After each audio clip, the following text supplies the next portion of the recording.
I believe in our intel agencies, our intelligence agencies. I've worked with them very strongly.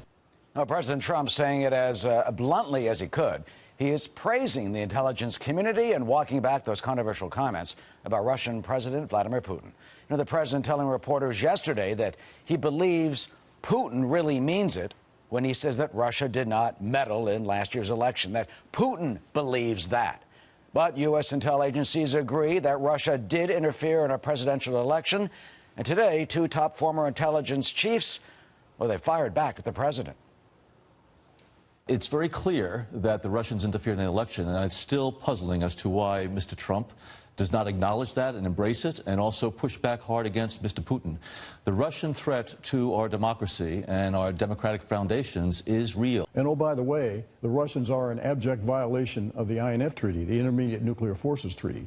So the Russians do not harbor good intentions toward the United States, and there shouldn't be any illusions or any ambiguity about that. And our president fosters that ambiguity. Well, did the president go far enough? Let's bring in Jim Walsh. He's an international security expert, senior research associate at MIT Security Studies Program, and he's in Boston tonight.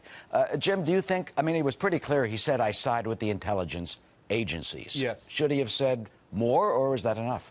I think that's enough. I mean, I think the main thing here, Eric, is I wish he would just stop talking about it, because it's come up every once in a while. He sort of, you know, freelances and says something, and then he gets himself in trouble. It's an argument he can't win. He can't say he believes an ex-KGB official more than he believes his own intel agency. So he should, I think this is a sign of learning. I welcome it.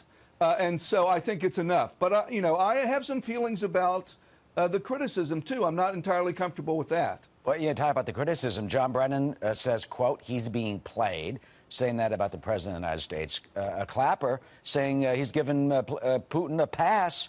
And then you've got the president, you know, tweeting back saying they're just a bunch of political hacks. Right. And this sort of encapsulates my concern, Eric. And this is a little complex, but it's important enough that it's worth hanging in there. You know, if I say stuff, people can say, Jim Walsh, he's crazy, or Jim Walsh, he's reasonable, or whatever. And it doesn't matter at the end of the day, because I don't represent the U.S. government. But in our republic, since its founding, there's been a sensitivity about the line between civilian and national security and how that mixes. And there's good reason for that. There are lots of bad stories in other countries about militaries or intelligence agencies having undue influence on a government. And so Americans have worked very hard to keep that space appropriate. And so the intelligence community, for example, they do operations, they do analysis, but they don't do policy recommendations. That's a big red line for them. And so I think these guys, they're Americans, they're entitled to voice their opinion.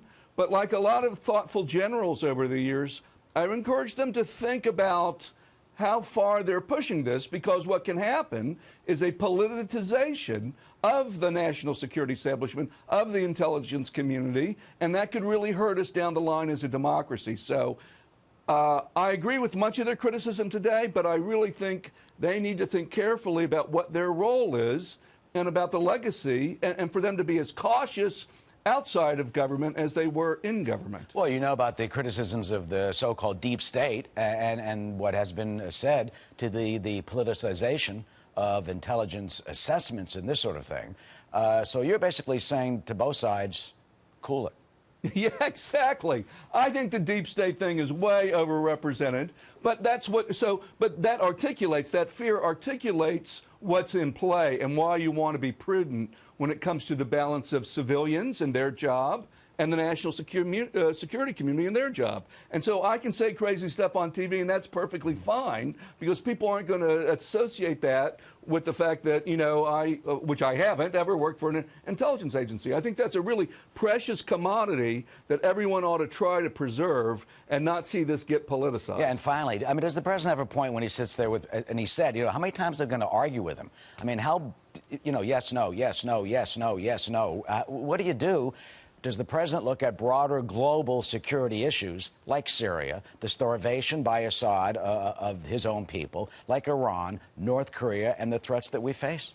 Yes, the short answer, Eric, is yes, you're absolutely right. Stop asking him And even if he answers the question that you don't ask, whatever, move on. There's nothing in that conversation that's going to resolve this issue, right? The investigations will do that, or the other things. Just focus on, we've got so much big stuff. You mentioned several important ones this week in Saudi Arabia and with Lebanon. Oh my gosh, you saw that coming. So yeah, there's plenty here to deal with without talking about stuff that isn't going to advance the ball at all. All right, Jim, thanks so much.